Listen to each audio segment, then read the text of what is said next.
जय तिरंगा मेरे प्यारे दोस्तों डॉक्टर एपीजे अब्दुल कलाम एक प्रख्यात भारतीय वैज्ञानिक और भारत के 11वें राष्ट्रपति थे।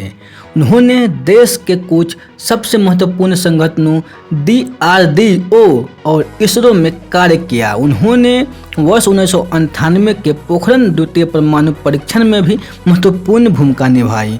डॉक्टर कलाम भारत के अंतरिक्ष कार्यक्रम और मिसाइल विकास कार्यक्रम के साथ भी जुड़े थे। इसी कारण उन्हें मिसाइल मैन भी कहा जाता है।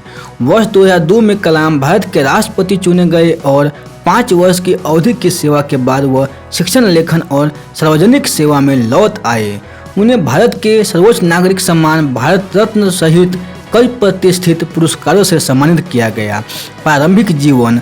अवुल पकीर जैनुल्लाह अब्दीन अब्दुल कलाम का जन्म 5 अक्टूबर 1931 को तमिलनाडु के रामेश्वरम में एक मुसलमान परिवार में हुआ।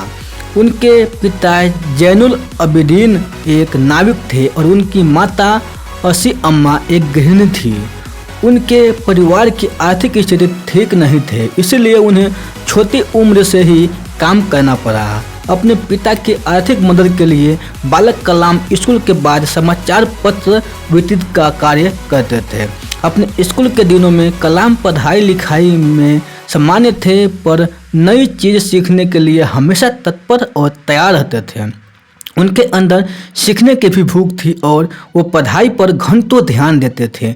उन्होंने अपनी स्कूल की पढ़ाई रामनाथपुरम सचुवतर मैट्रिकुलेशन स्कूल से पूरी की और उसके बाद तिरुचिरापल्ली के सेंट जोसेफ कॉलेज में दाखिल लिया, जहां से उन्होंने सन 1954 में भौतिक विज्ञान में स्नातक किया। उसके बाद वर्ष 1955 में वह मद्रास चले गए, जहां से उन्होंने एरोस्पेस इंजीनियरिंग की शिक्षा ग्रहण की। वर्ष 1960 में कलाम ने Chennai institute of technology engineering की पढ़ाई पूरी की। Career. Madras institute of technology से इंजीनियरिंग की पढ़ाई पूरी करने के बाद कलाम ने रक्षा अनुसंधान और विकास संगठन DRDO में वैज्ञानिक के तौर पर भर्ती हुए। कलाम ने अपने करियर की शुरुआत भारतीय सेना के लिए एक छोटे हेलीकॉप्टर का डिजाइन बनाकर किया। DRDO में कलाम को उनके काम से संतुष्टि नहीं मिल रही थी। कलाम पंडित जवाहरलाल नेहरू द्वारा गठित Indian national committee for space research के सदस्य भी थे। इस दौरान उन्हें प्रसिद्ध अंतरिक्ष वैज्ञानिक विक्रम साराभाई के साथ कार्य करने का अवसर मिला।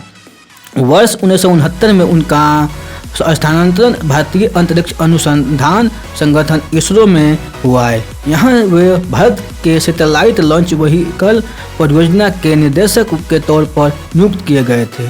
इसी परियोजना की सफलता के परिणाम स्वरूप भारत का प्रथम उपग्रह रोहिणी पृथ्वी की कक्षा में वर्ष 1980 में स्थापित किया गया। इसरो में शामिल होना कलाम के करियर का सबसे अहम मोड़ था और जब उन्होंने सैटेलाइट लॉन्च व्हीकल परियोजना पर कार्य आरंभ किया तब उन्हें लगा जैसे वो वही कार्य कर रहे हैं जिसमें उनका मन लगता है। 1963 से 1964 के दौरान उन्होंने अमेरिका के अंतरिक्ष संगठन नासा की भी यात्रा की। परमाणु वैज्ञानिक के राजा रमन जिनके देख रेख में भारत ने पहले परमाणु परीक्षण किया, ने कलाम को वर्ष 1974 में पोखरण में परमाणु परीक्षण देखने के लिए भी बुलाया था।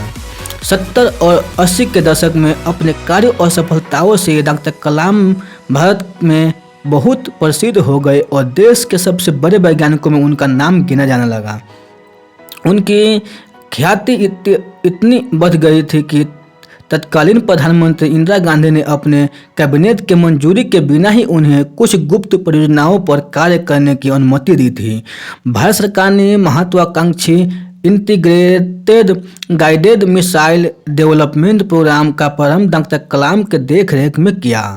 वह इस परियोजना के मुख्य कार्यकारी थे। इस परियोजना ने देश को अग्नि और पृथ्वी जैसी मिसाइल दी और जुलाई 1992 से लेकर दिसंबर 1999 तक डॉक्टर कलाम प्रधानमंत्री के वैज्ञानिक सलाहकार और रक्षा अनुसंधान और विकास संगठन के सचिव थे।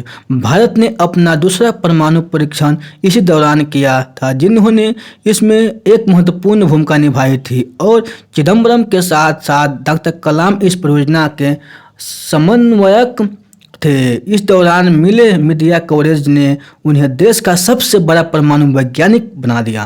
वर्ष 1998 में डॉक्टर कलाम ने हृदय चिकित्सक सोमा राजू के साथ मिलकर एक कम कीमत का कोरोनरी स्टेंट का विकास किया। इसे कलाम राजू स्टेंट का नाम दिया गया।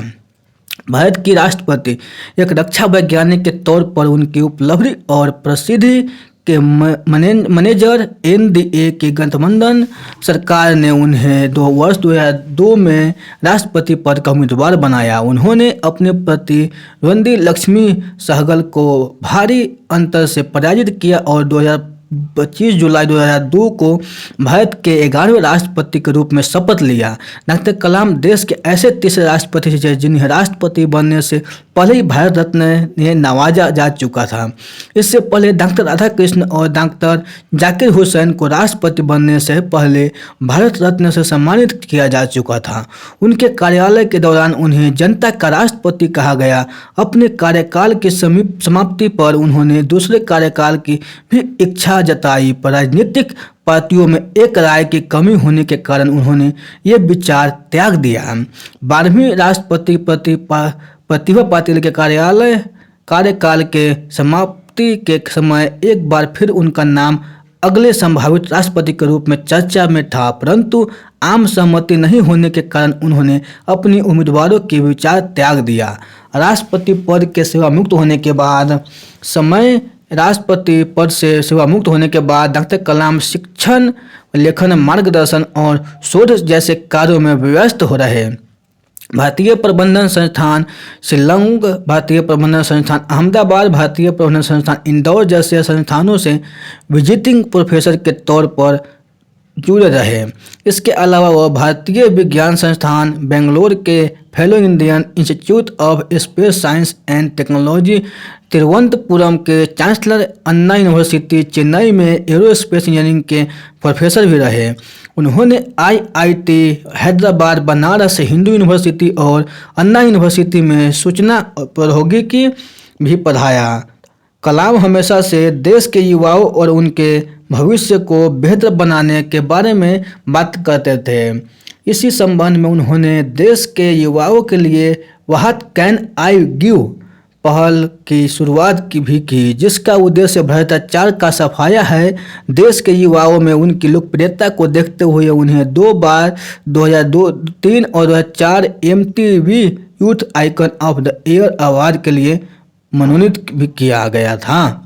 वर्ष 2011 में प्रदर्शित हुई हिंदी फिल्म आई एम कलाम उनके जीवन से प्रभावित है। शिक्षण के अलावा डॉक्टर कलाम ने कई पुस्तकें भी लिखी, जिनमें से प्रमुख है India 2020, a vision for the new millennium, wings of fire, in autobiography, ignited minds, unleashing the power within India, mission India, indomitable spirit आदि। पुरस्कार और सम्मान। देश और समाज के लिए किए गए उनके कार्यों के लिए डॉक्टर कलाम को अनेकों पुरस्कारों से सम्मानित किया गया। लगभग 40 विश्वविद्यालयों ने उन्हें मानद डॉक्टरेट की उपाधि दी और भारत सरकार ने उन्हें पद्म विभूषण और भारत के सबसे बड़े नागरिक सम्मान भारत रत्न से अलंकृत किया। मृत्यु 27 जुलाई 2015 को भारतीय प्रबंधन संस्थान शिलोंग में अध्यापन कार्य के दौरान उन्हें दिल का दौरा पड़ा, जिसके बाद करोड़ों लोगों के प्रिय और चहेत डॉक्टर अब्दुल कलाम परलोक से धार गए।